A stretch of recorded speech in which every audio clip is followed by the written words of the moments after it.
Hello guys, मेरे YouTube channel में आपका स्वागत है। मेरा नाम मनमोहन मिश्रा। तो आज मैं आपको इस वीडियो में कोटक स्मॉल कैप फंड का रिव्यू करके बताने वाला हूँ। तो वीडियो पर डिटेल में होगा। मैं आपको इसमें एक्सेल शीट में फंडामेंटल एनालिसिस करके दिखाऊंगा और लास्ट में आपको कंक्लूजन में ये भी बताऊंगा कि आपको इसमें इन्वेस्टमेंट करना चाहिए या नहीं करना चाहिए, और अगर आपको इसमें इन्वेस्टमेंट करना चाहिए तो कितने साल तक करना चाहिए। तो मेरे चैनल को सब्सक्राइब जरूर कर दीजिएगा। मैं शुरू लाता देता हूँ। चलिए शुरू करते हैं।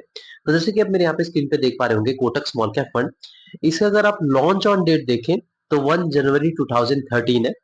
और अगर मान लीजिए आप 2013 से अब तक, तो इस पर्टिकुलर म्यूचुअल फंड को 11.9 इयर्स हो चुके हैं लॉन्च होते होते। कैटेगरी रिटर्न अगर 11.9 इयर्स मतलब ऑल टाइम रिटर्न देखिए तो 22.13% तक का रिटर्न है।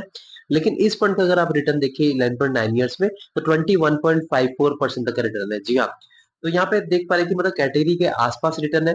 कैटेगरी बीटिंग रिटर्न नहीं है, तो यहाँ पे थोड़ा सा नेगेटिव फीडबैक रहेगा। लेकिन हाँ, ये ध्यान रखें, तो यहाँ पे अगर रिस्क थोड़ा कम लेके चल रहा है और आपको रिटर्न इतना दिलवा रहा है तो डेफिनेटली मैं यहाँ पे पॉजिटिव फीडबैक दूंगा। लेकिन अभी वो चीज हमें नीचे पता चलेगा, इसलिए मैं यहाँ पे थोड़ा बहुत कुछ ज्यादा फीडबैक नहीं दूंगा, क्योंकि देखिए माइनर डिफरेंस है 21.54% और 22.13% में, कुछ ज्यादा डिफरेंस नहीं है। लेकिन हाँ, नीचे अभी हम रिस्क और रिटर्न रेशियो के बारे में जब पता करेंगे तो हमें उस वहां पे पता चलेगा कि ये पर्टिकुलर म्यूचुअल फंड में दम है या नहीं है, मतलब रिस्क थोड़ा कम लेके रिटर्न इतना दिलवाया है तो डेफिनेटली मैं यहाँ पे पॉजिटिव दूंगा। लेकिन हमें नीचे पता चलेगा। अब कैटेगरी रिटर्न 5 साल के देखें तो 30.71% का रिटर्न है, लेकिन इस फंड का 5 साल का रिटर्न देखें तो 31.79% का रिटर्न है। मतलब 5 साल में सिर्फ कैटेगरी बीटिंग रिटर्न दे रखा, तो यहाँ पे डेफिनेटली पॉजिटिव फीडबैक रहेगा। अगर मान लीजिए आपने अपने 1000 रुपए इन्वेस्टमेंट किया होता कंटिन्यूसली 10 साल तक हर महीने, तो आपका जो अमाउंट डिपॉजिट होता वो 1.2 लाख रुपीस, और 1.2 लाख रुपीस आपका कन्वर्ट होकर बन गया होता 3.93 लाख रुपीस में। तो आप देख पा रहे हैं कि जो पैसा है आपका लगभग 3 गुना से ज्यादा हो गया और बहुत ही बढ़िया है। मतलब इसको मैं एकदम पॉजिटिव फीडबैक दूंगा। तीन तीन गुना पैसा आपका बढ़ना वो भी 10 साल में बहुत ही बढ़िया है रिटर्न के हिसाब से। तो यहाँ पे अगर आप देखें तो 10 साल में अगर मान लीजिए आपने गोल्ड में इन्वेस्टमेंट किया होता और आपने इस पर म्यूचुअल फंड में नहीं किया होता, तो आपका जो अमाउंट डिपॉजिट होता है 1.2 लाख रुपीस, और 1.2 लाख रुपीस आपको कन्वर्ट होकर बन गया था 2.07 लाख रुपीस। तो देख पा रहे हैं कि पैसा यहाँ पे डबल तक भी नहीं हुआ, यहाँ पे 3 गुना से ज्यादा हो गया और यहाँ पैसा डबल तक भी नहीं हुआ है। लेकिन फिर भी एक ठीक ठाक सा रिटर्न है गोल्ड में, अगर आप देखें तो सेफ रिटर्न है। अब एफडी का रिटर्न देखें तो वहाँ पे 1.74 लाख रुपीस बन जाता है, 1.2 लाख रुपीस, वो भी 10 साल में। तो आप देख पा रहे हैं कि पैसा डबल तो छोड़िए, मतलब गोल्ड से भी कम रिटर्न है। तो आप देख पा रहे हैं कि इन्वेस्टमेंट की ताकत, यहाँ पे पैसा आपका 3 गुना से ज्यादा हो जा रहा है इस पर्टिकुलर म्यूचुअल फंड में। यहाँ पे एफडी और गोल्ड में तो पैसा डबल भी नहीं हो रहा है 10 साल में। तो ये आपका इन्वेस्टमेंट करना क्यों जरूरी होता है, आपको इस शीट से एनालिसिस से आपको पता चलता होगा। अब यहाँ पे नीचे रिटर्न वर्सेस कैटेगरी की बात करें तो रिटर्न डेफिनेटली कैटेगरी से आप इसको एवो एवरेज मान सकते हैं विद रिस्पेक्ट। देखिए 5 साल के रिटर्न के हिसाब से एवो एवरेज है डेफिनेटली, लेकिन इसको मैं एवरेज ही मानूंगा अगर आप ऑल ऑल टाइम रिटर्न अगर आप देखेंगे तो। रिस्क वर्सेस कैटेगरी की बात करें तो एवरेज रिस्क है कैसे है वो मैं आपको नीचे बताने वाला हूँ कि कैसे ठीक ठाक सा रिस्क लेके चलता है। और मैं बता रहा हूँ थोड़ा सा कम रिस्क लेके भी चलता है। अभी आप यहाँ पे नीचे पढ़ेंगे तो रिस्क वर्सेस रिटर्न रेशियो में आपको पता चलेगा। तो 3 साल अगर आप risk risk versus return ratio देखेंगे तो यहाँ पे बीटा बीटा देखा जाए तो 0.67 है इस पर्टिकुलर म्यूचुअल फंड का। मैं कहूँ तो बीटा होता क्या है, बीटा बेसिकली आपको बताता है volatility with respect to its benchmark. जी हाँ, बेंचमार्क के हिसाब से इसका वॉलेटाइल कितना है पर्टिकुलर म्यूचुअल फंड। तो यहाँ पे अगर एक से नीचे हो तो उसको अच्छा खासा माना जाता है। तो यहाँ पे अगर आप देखें तो बीटा इस पर्टिकुलर म्यूचुअल फंड का 0.67 है, लेकिन कैटेगरी का देखें तो 0.81 है, मतलब आकाश पाताल का फर्क है। तो देखा जाए यहाँ पे रिस्क थोड़ा कम लेके आपको रिटर्न लगभग बराबर ही दे रहा है कैटेगरी के। तो यहाँ पे एक पॉजिटिव फीडबैक रहेगा। देखिए 5 साल में तो कैटेगरी को बीट कर रखा है, लेकिन ऑल टाइम में देखा जाए तो लगभग आप बराबर ही मान सकते हैं रिटर्न, और आपको यहाँ पे रिस्क भी कम लेके चल रहा है। तो यहाँ पे मैं एकदम पॉजिटिव फीडबैक दूंगा, कोई ज्यादा बुरा फीडबैक नहीं दूंगा इस पर्टिकुलर म्यूचुअल फंड को। कि हाँ, अगर यहाँ पे रिस्क ज्यादा होता और रिटर्न अगर थोड़ा सा यहाँ पे जो कम है तो मैं यहाँ पे नेगेटिव फीडबैक देता, लेकिन नहीं, यहाँ पे रिस्क जो है थोड़ा कम लेके चल रहा है। आप देख पा रहे 0.67 और कैटेगरी का 0.81 है, तो डेफिनेटली यहाँ पे आपका पॉजिटिव फीडबैक रहेगा। स्टैंडर्ड डिविएशन बेसिकली क्या बताता है कि आपका जो एवरेज रिटर्न है ना, उसे कितना प्लस उसे कितना माइनस, उसके बीच में जो रेंज बनता है उसे एक रिटर्न हर साल देता है। ये हमें पता चलता है इसे स्टैंडर्ड डिविएशन से। तो जितना कम होता अच्छा होता है। तो यहाँ पे अगर आप देखें तो इस पर्टिकुलर म्यूचुअल फंड का 13.22 है, लेकिन अगर आप कैटेगरी का देखें तो 15.53 है। तो इसने अपने कैटेगरी से भी कम इसका स्टैंडर्ड डिविएशन है। तो डेफिनेटली यहाँ पे एक पॉजिटिव फीडबैक रहेगा इस पर्टिकुलर म्यूचुअल फंड का। तो ओवरऑल रिस्क के हिसाब से रिटर्न इसने ठीक ठाक दिया है। मैं आपको बता रहा हूँ रिटर्न लगभग बराबर कैटेगरी के दिया, रिस्क भी कम लिया। तो मैं यहाँ पे इसलिए ओवरऑल अभी तक का पॉजिटिव फीडबैक दूंगा। मिनिमम एसआईपी की बात करते हैं, यहाँ पे 100 रुपए से आप एसआईपी स्टार्ट कर सकते हैं, जो कि बहुत पॉजिटिव फीडबैक रहेगा कि यहाँ पे आजकल स्टूडेंट लोग भी इन्वेस्टमेंट कर रहे हैं। तो 100 रुपए से आप एसआईपी भी कर रहे हैं, लमसम भी 100 रुपए से कर रहे हैं, तो बहुत बढ़िया है। Time period lock in period की बात करें तो कोई लॉक इन पीरियड नहीं, कभी आप इसमें इन्वेस्टमेंट कर सकते हैं, कभी भी आप इसमें से एग्जिट मार सकते हैं।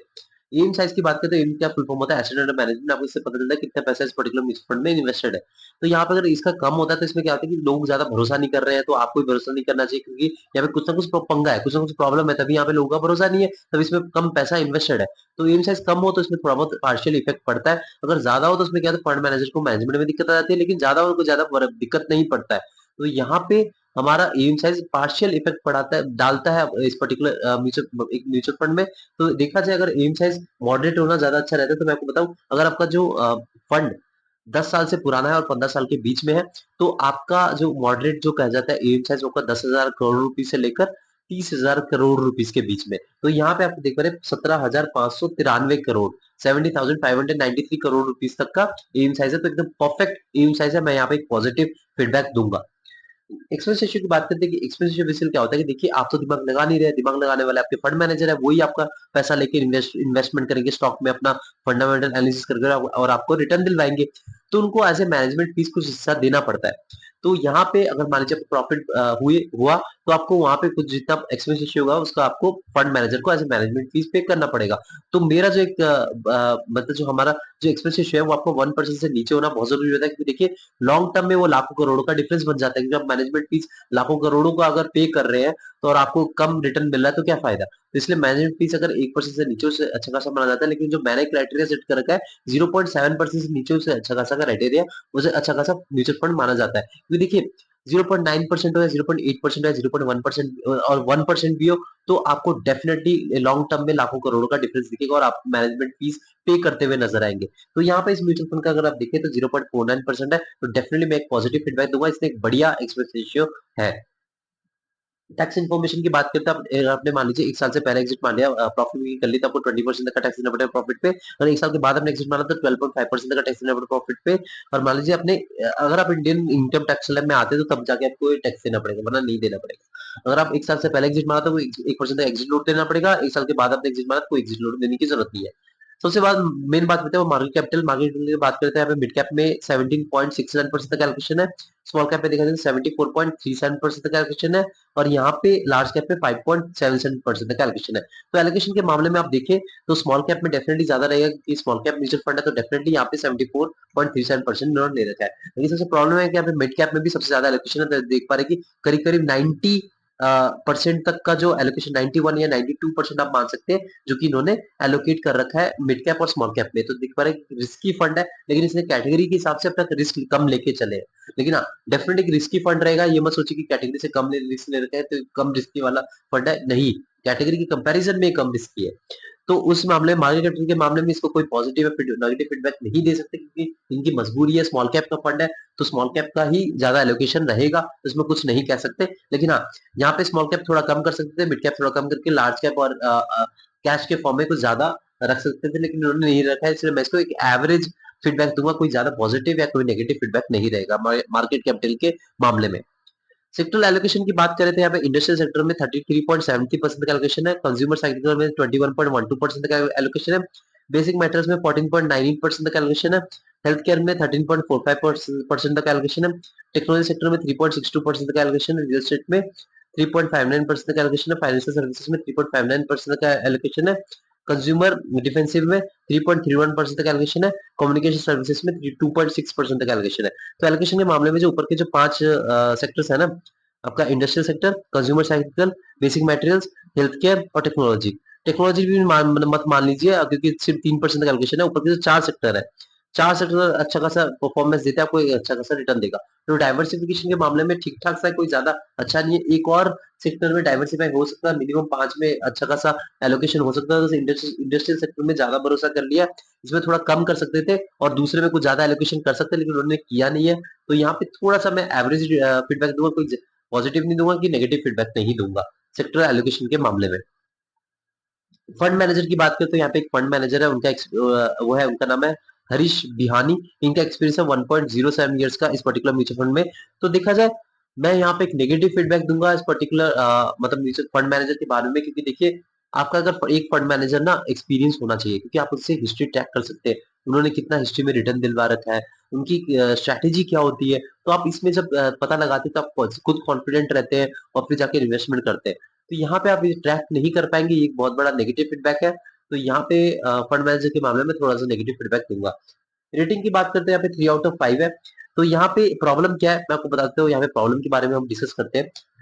ओवरऑल तो मुझे ठीक-ठाक सा फंड लगा है, लेकिन एक एवरेज फंड लगा है, ना तो कोई ज़्यादा अच्छा, ना तो कोई नीचे है। ओवरऑल मैं आपको बताऊँ, लेकिन कैसे है वो मैं आपको बता रहा हूँ। देखिए, सबसे पहले जो आपका कैटेगरी बीटिंग रिटर्न नहीं है, ठीक है? उसके आस-पास रिटर्न है। लेकिन हाँ, यहाँ पे आपका रिस्क जो है, लेकिन यहाँ पे आपका जो रिस्क है वो आपका कम ले रखा है कैटेगरी से, तो इसलिए वो एवरेज आउट हो गया। क्योंकि रिटर्न जो है कैटेगरी बीटिंग रिटर्न नहीं है, लेकिन रिस्क भी कम ले रखा है, तो उसको एवरेज आउट ही कर दिया। लेकिन अब यहाँ पे देखिए कितना डिफरेंस है। मतलब डिफरेंस जो देख रहे हैं कैटेगरी बीटिंग रिटर्न में, तो सिर्फ 0.5% या 0.6% से ही पीछे रहा है। कोई ज्यादा बड़ा डिफरेंस नहीं कि आप यहाँ पे ज्यादा नेगेटिव फीडबैक दे दो कि हाँ कम रिस्क लिया और यहाँ पे 4-5% से पीछे रह गया हो कैटेगरी से। ऐसा तो नहीं है ना, आसपास ही है। तो यहाँ पे इसलिए एवरेज दूंगा मैं, यहाँ पे जो ओवरऑल फीडबैक दूंगा। ये एक चीज है।